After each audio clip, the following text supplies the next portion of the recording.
Native to northeastern Borneo, the Müller's gibbon, or Bornean gibbon, is gray-brown in color with a ring of bright fur surrounding its face. Characterized by the long arms typical of most gibbons, it uses these limbs to swing through the trees. The Müller's gibbon is most commonly found in monogamous pairs and is highly territorial against intruders, often responding with loud singing.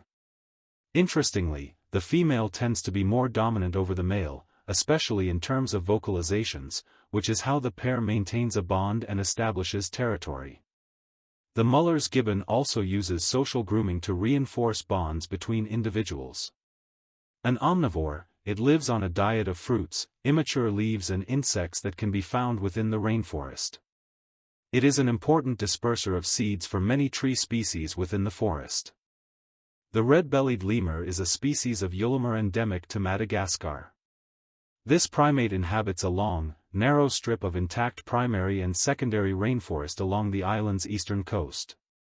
While the red-bellied lemur's distribution is not well documented, populations are found at high altitudes in Tsaratanana Massif at the north end of the island. Like the vast majority of lemurs, red-bellied lemurs live in social groups where the female dominates the male.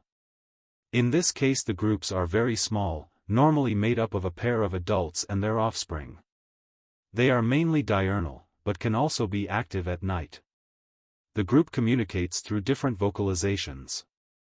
They present dichromatic sexual dimorphism.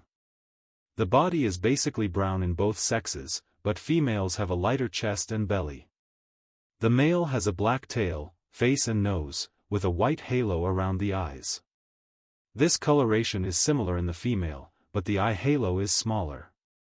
The red-bellied lemur is in a vulnerable state of conservation in the wild, due to the destruction of its habitat by human settlements, deforestation and indiscriminate hunting. The red-bellied lemur is one of the few lemurs that form monogamous pairs. Both the male and the female take care of the offspring. The female carries her young on her during the first 2 weeks of life. From then on at 5 weeks both parents take care of her.